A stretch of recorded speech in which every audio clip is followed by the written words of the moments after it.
trusong lang ano, at alam kong busy ito at kagagaling lang sa ibang bayan.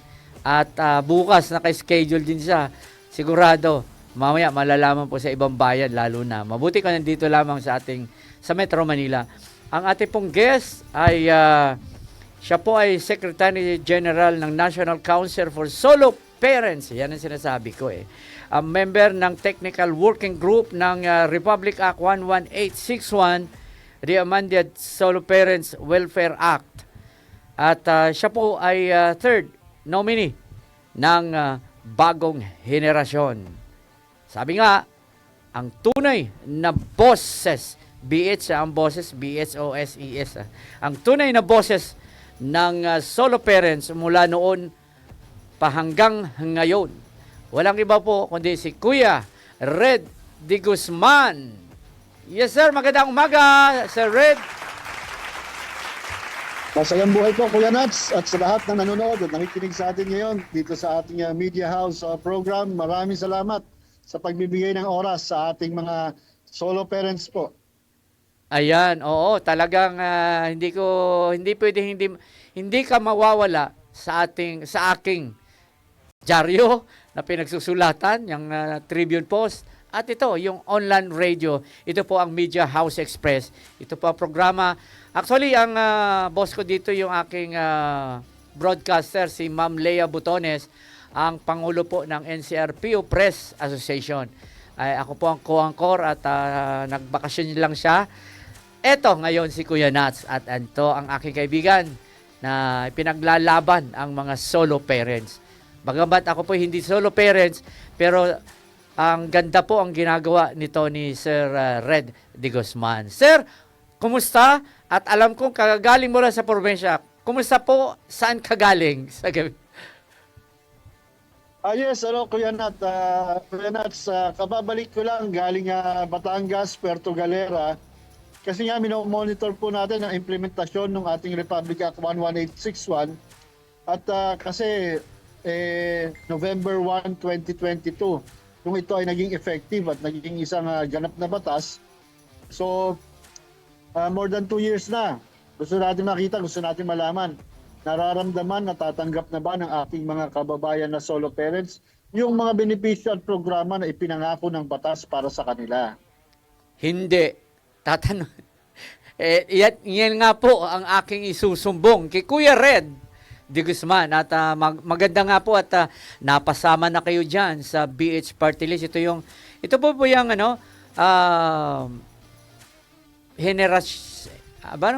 bagong henerasyon. Bagong henerasyon. Kung di ako nagkakamali, si Ma'am Bernadette. Yan po yung kay Congresswoman Bernadette Herrera. Ayun. Yes po. Sana po ito ay ako'y nagagalak at napasama kayo at nandito pa rin at pinaglalaban po ninyo itong sagot ko nga hindi, kasi maraming solo parents natin talagang humingi ng tulong sa atin. Wala naman ibang pupuntahan din kundi kay Kuya Red de Guzman. Kaya ito nga minarapat ko na talagang tawagan ka kahit pagod ka. Alam kong napaka busy mo ngayong panahon na ito. Anyway, marami po kasi nagsasabi talagang hindi nila nararamdaman pa itong Solo Parents Act na ito. Ano po ba ang latest? Ano po ba ang dapat gawin nila kung sa ngayon hindi pa rin nila nararamdaman dyan sa kanilang local government units? Well, Kuya Nats, ang pinaka-importanting malaman na ating mga solo parents, yung kanilang solo parent ID, yan ay nag-expire dahil 1 year lang ang validity. So kailangan i-renew nila yan palagi dahil kapag wala kang solo parent ID, wala kang access do sa mga programa, benepisyo at proteksyon na binibigay ng batas para sa kanila. So kahit sabihin mo ng matagal na panahon ka na solo parent, hindi yun sapat. Yung ID po ang tanging base. Kumbaga marunong ka nga magmaneho, pero wala kang driver's license, wala kang karapatan na nasa kalsada. So ganun din po sa ating mga solo parents.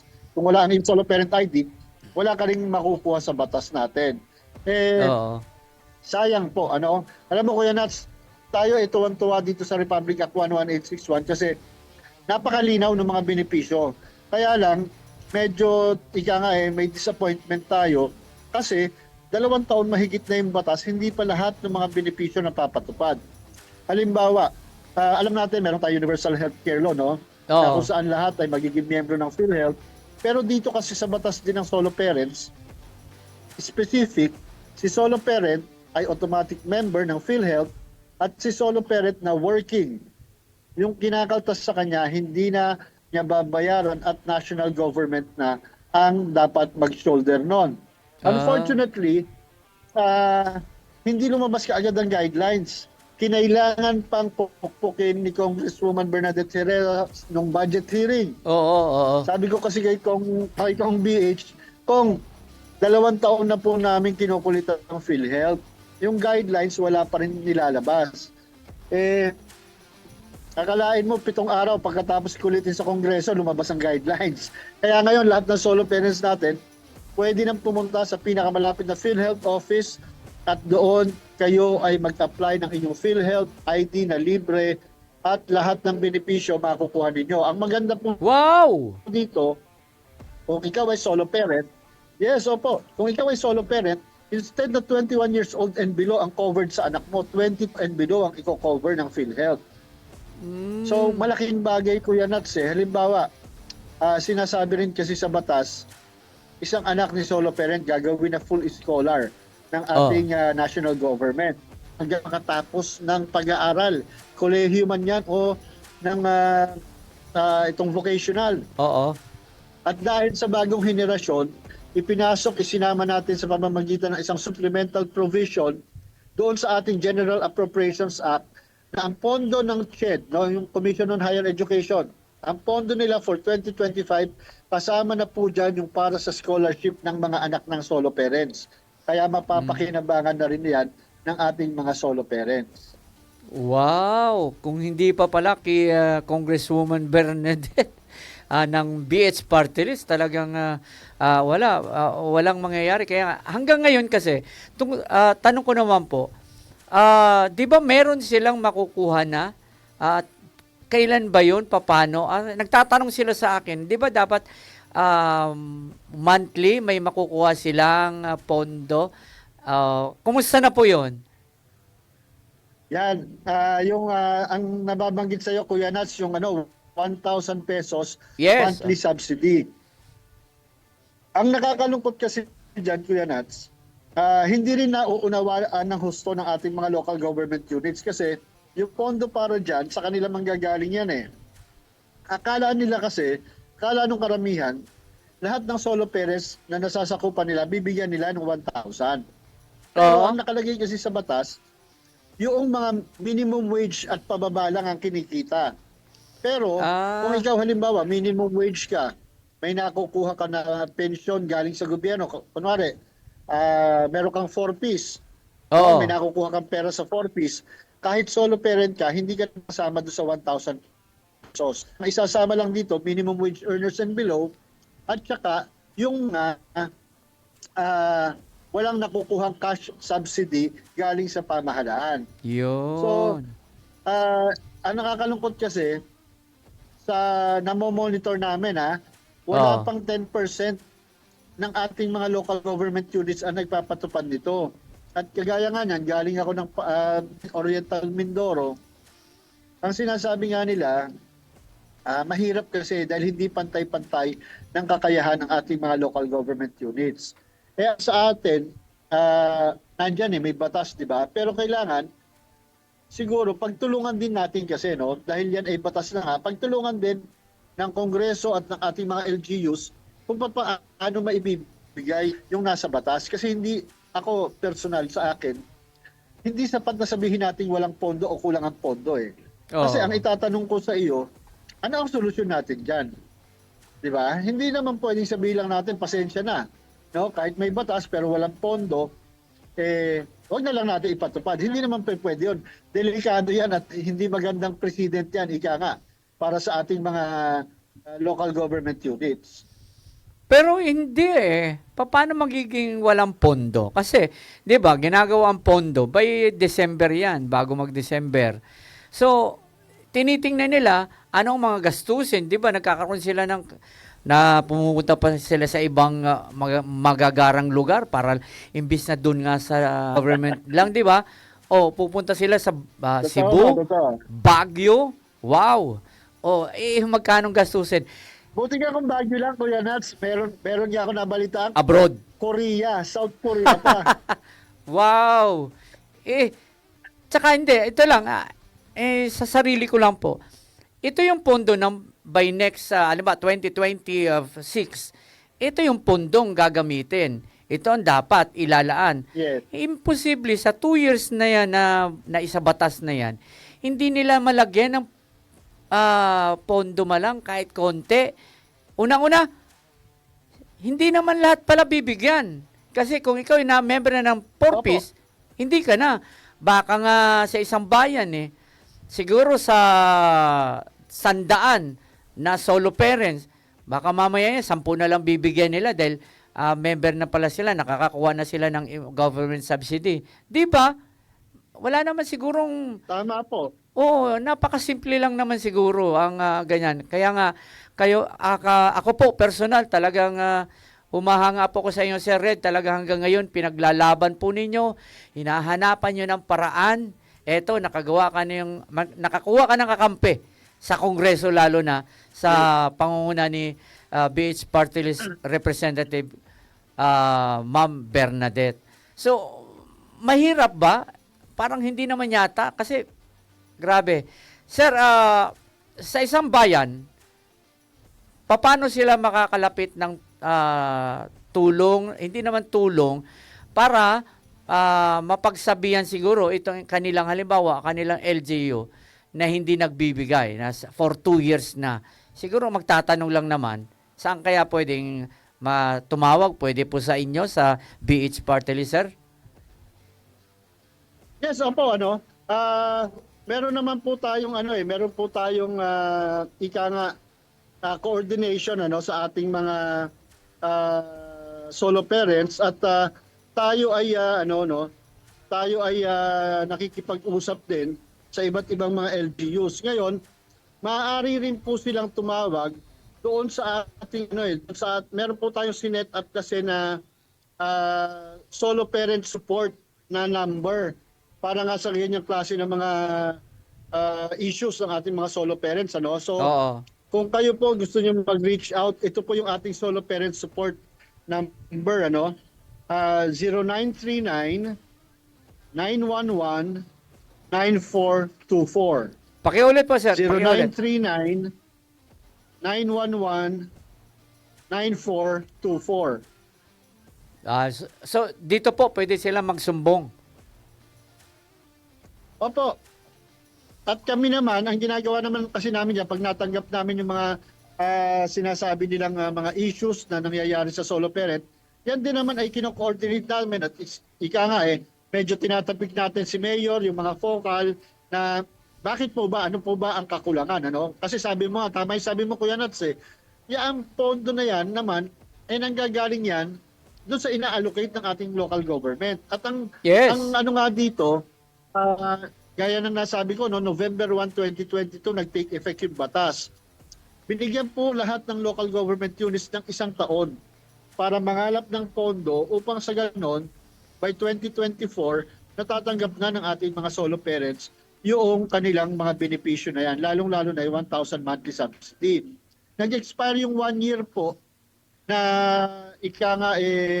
binigay noong November 1, 2023, kaya dapat po noong January 2024, natatanggap na ng ating mga solo parents yung subsidy na yan. At saka, yung mga mahihirap po na mga munisipyo, yung mga nando sa 500 na pinakamahihirap na munisipyo, at saka yung ating mga munisipyo na 5th class, yung ito na yung mga pinakamababa talaga, 5th class municipalities, hindi po sila required magbigay ng 1,000.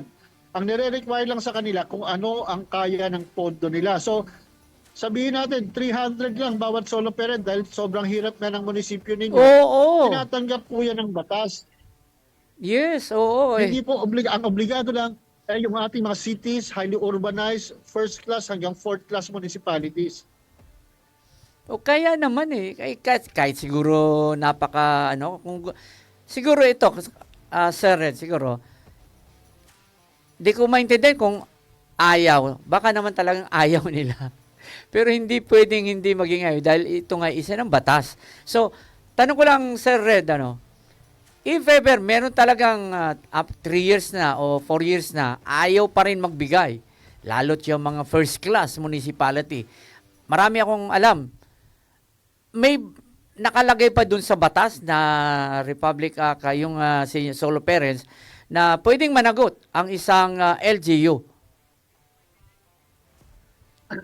Alam mo, Kuya Nats, iyan yung isa sa maganda na pagbabago dito sa ating Republic Act 11861. Yung lumang batas kasi, yung 8972, walang nakalagay na penal provision at penalty.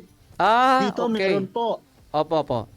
Ah, kung ikaw ay pribadong individual or kaya korporasyon, negosyo, may multa at maaari sa third of ang iyong negosyo. Kung ikaw naman ay isang public servant, empleyado ka man or halal ka na public servant, ang nakalagay po doon, ang parusa ay removal from office at perpetual disqualification from public office, bukod pa sa mga posibleng charges na maaaring maibigay o mailapat sa iyo, dahil sa iyong failure na ipatupad itong batas at maibigay ang mga benepisyo ng ating mga solo parents. Manilaw ba dun, sir, na sa 1 taon o 2 taon ko talagang kailangan mapatunayan talagang hindi nagbibigay itong isang local government? Yes, actually, yun nga dahil ang binigay lang talaga ay 1 year, 1 year transition period lang po ang binigay sa ating mga LGUs para mangalap ng pondo para dito sa mga programa na to ng solo parents, lalong-lalo na nga yung monthly subsidy. So, ibig sabihin, kung 2023 natapos, dapat 2024 kaya mo na. Pero kung 2025 na at hindi ka pa rin nagbibigay, siguro sobra naman na yun na 2 taon at wala ka. Kasi parang lumalabas yan, Kuya Nats, hindi ka nag-a-adjust sa iyong mga budgetary obligations. Kaya nga. Parang sinasabi mo lang hindi na natin nabigyan, wag na muna natin bigyan. Yan kasi Hindi naman pwede pong ganon. Yan kasi ang nangyayari, parang binabaliwa, mini-small lang nila. Ngayon pala, itong may batas na, may pangil na pala ito. Baka hindi pa nila alam, kasi kung alam na nila yan, sigurado, lahat ng mga local government meron na yan Siguro baka hindi na lang alam. Yes.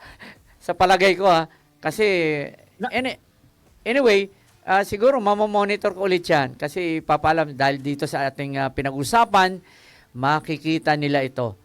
Siguro naman yung hindi pa nakakaalam dyan, talagang matakot sila dahil removal of ano pala ito na kanilang posisyon.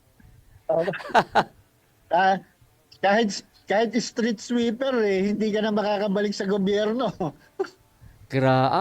Talagang may pangil na. So, para po sa kalaman ng ating mga kababayan, lalo na sa private man o nasa serbisyong publiko kayo, nako, ito na po pula pangil. Ulitin nga ni Sir Red, okay na ba? Ulitin mo yung batas na yan na bago? Opo, yung Republic Act 11861 po, meron pong kasama yan na penalties, So, kung ikaw ay employer, ikaw ay negosyo, ikaw ay individual na employer, ang first offense po niyan ay penalty ng not more than 50,000 at pagkakakulong ng 6 months to 1 year. Second offense po niyan, not more than 200,000, tapos pagkakakulong hanggang 2 years. Ang third offense po niyan, kung talagang matigas ang ulo, isasarado na po ang inyong negosyo. Pero kung ikaw naman ay isang public servant, empleyado ka o ikaw ay elected official, yan ay removal from office at perpetual disqualification from public office. So ibig sabihin, kahit kung ikaw ay nagtrabaho na ng 30 taon sa gobyerno at may inaasahan kang pensyon, pati po yung pensyon ninyo ay yan dahil lang sa hindi pagpapalalahanan ko rin po lahat ng solo parent. Kung ikaw hindi ka naman solo parent at nag-apply ID, kumuha ka ng ID, at Oo. nalaman hindi ka naman talaga solo parent, maaari ka rin punta ng 50,000 kasi nga, benepisyo ay para lamang sa mga lehitimo na solo parents. Ayun. No, kasi maraming benepisyo, Kuya Nats, eh. Baka mamaya naghahangad lang ng benepisyo. Eh. Siguro, meron siguro. Kaya nga dapat malinaw at itong tinututukan mo, tututukan na rin po ni Kuya Nats, lalo't na po sa mga, marami palang matatanggal na mga LGUs public office. Totoo po. Pag may nagreklamo, nako, sunod-sunod yan sigurado eh. Nako, maraming magagalit kay Kuya Nats dahil malalaman na ngayon ng mga sa local government units saka yung mga anyway, sa realidad lang tayo.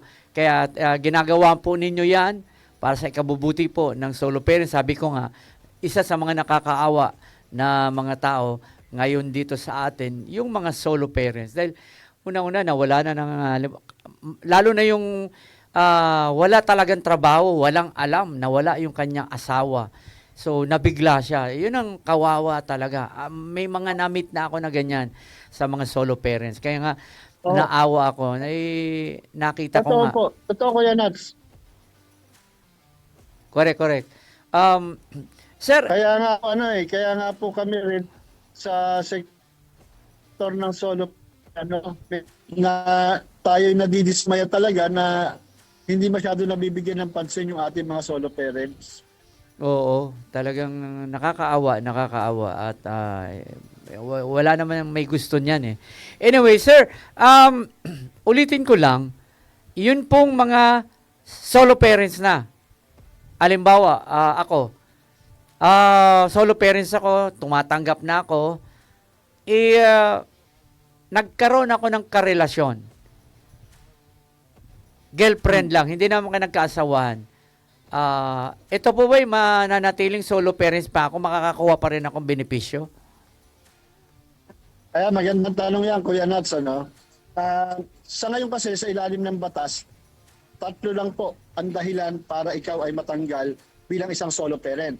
Unang-una, kung wala ka ng anak o beneficiary na 22 years old pababa. Pangalawa, kung ikaw ay nag-asawa na o may kinakasama. At pangatlo, kung merong nangyayaring co-parenting. So kung ikaw, halimbawa, isang solo parent, meron kang naging kasintahan, ano? Babae, lalaki, o kahit same sex, ano? Kasi sa parents, wala pong tinitignan na kasarian eh. So, kung hindi naman kayo nagsasama, yan ay hindi nagiging basihan para matanggal ka sa pagiging solo parent. Pero, halimbawa, kasi minsan, hindi natin maaalis eh. Meron talagang umiiwas eh, no? Oo. Hindi nga kayo nagsasama, pero minsan, 2 beses sa isang linggo, natutulog kayo sa isang bubong, ano? O kaya, yung alam mo yan, yung may mga regular na pagkakataon yan po, ay considered na rin po yan na cohabitation o pagsasama. Hindi kinakailangan araw-araw. Ano? Kasi, hindi naman po tayo mga bata. Ano? At sana maintindihan natin, ang batas po ay nagbibigay ng kaakbat na responsibilidad doon sa mga solo parents. O hindi lang po kayo binibigyan ng tamang programa at benepisyo at proteksyon, binibigyan din kayo ng responsibilidad. At yung responsibilidad na yan ay siguraduhin na kayo ay manatiling solo parent. Kaya kung hindi ka na solo parent, pinakailangan i-surrender mo ang iyong solo parent ID doon sa inyong LGU. At siguradong mananagot ka dahil sa batas may matindi pala ngayong batas ngayon na posible Yun nga silang po, gaya na sabi natin kanina, may parusa rin po sa mga solo parents na may ID pa pero hindi na sila solo parent. ayun, dapat i-surrender pala. So, wala po sigurong mahirap dito sa solo parents maging sa mga LGUs yun nga, sabi ko kanina, hindi na naman lahat yan mabibigyan sa 100 na solo parents, sigurado doon, kasama sila sa ibang mga benepisyo, so hindi sila mabibigyan. So sa 100, Baka nga, sabi ko, o baka 1/4 lang doon sa 100 ang mabibigyan. Kung Oo, 1,000 lang naman kayang-kaya na siguro ni Yorme yun sa personal niya. totoo po, totoo. Ang sinasabi nga natin, Kuya Nats, kung hindi talaga, no, pagbigyan na natin, kung talagang hindi kaya, unahin natin yung mga solo parents na higit na nangangailangan, yung mga indigent na tinatawag. Oo, So hindi mo man mabigyan lahat, at least yung mga indigent yung talaga nangangailangan, unahin natin sila kasi batas po yan eh. yes, oo nga Tsaka, isa sa, nakaka-awa na mga, buti nga, nandyan po kayo, napasama kayo sa BH Party List kay Mama Bernadette. Nais ko na lamang po itanong, kumusta naman yung mga plano mo, plano ng BH Party List? Dahil nag-umpisa na po ang pag-ikot ninyo, no? Kumusta na po ang ikot naman ng bagong henerasyon, BH Party List? Well, nagpapasalamat po kami sa lahat ng mga pinupuntahan namin at napakainit po ng pagtanggap. Pero yun nga po, pinapaalalahanan lang natin yung ating mga solo parent. Kasi ang isang problema, Kuya Nats, pagdating sa party list, hindi lahat boboto ng party list kasi hindi nila naiintindihan kung para saan. 155 po ang tumatakbo na party list ngayon para sa 2025 election. Ang Oo. bagong henerasyon po, kami ay may serbisyo na may resibo, may track record. Kaya ako sumama, hindi po ako politiko Noong 14 na taon akong advocacy ay solo parent, pamilyang solo parent. Pero bakit ako Oo. napasama sa bagong henerasyon? Nakita ko may ginagawa sila Nakita ko kung Oo. paano ipaglaban ni Congresswoman Bernadette Herrera at ng bagong henerasyon yung mga karapatan. Meron na po ngayon.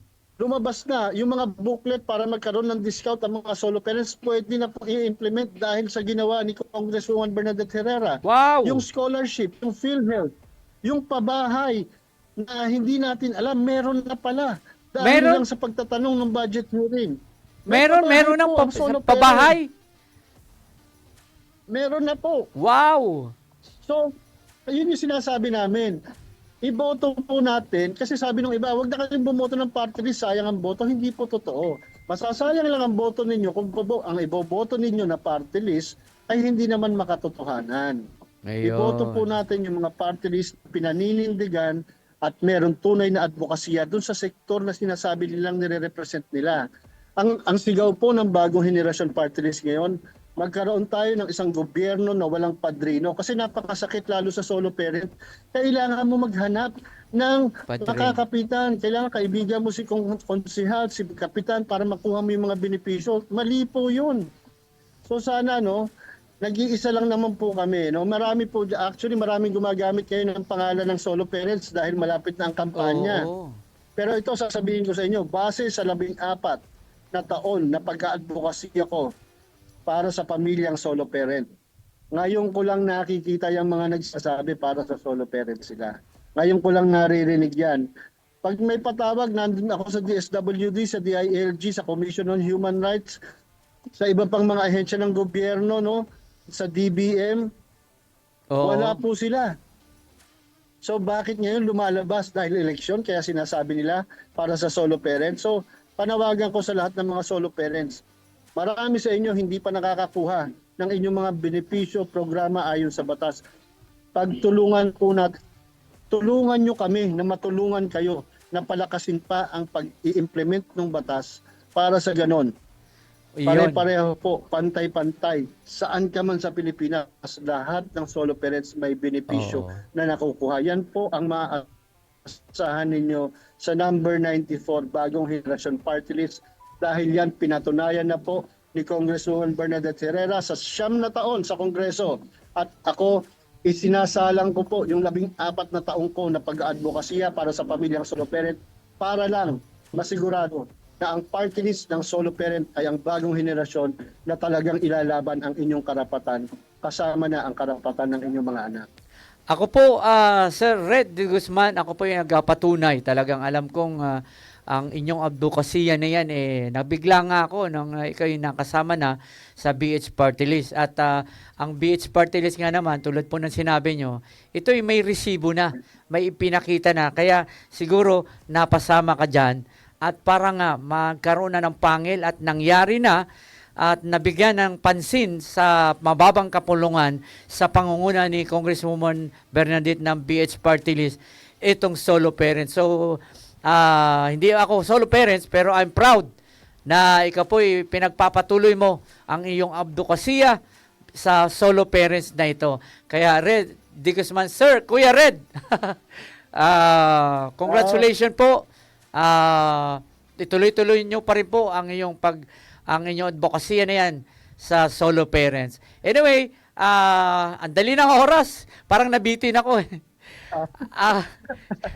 Siguro po isang mensahe na lamang, hindi lamang po sa mga solo parents, kundi sa ating mga mamamayang Pilipino, hindi man sila solo parents, na iyong ipinaglalaban na advokasya. Sir Red.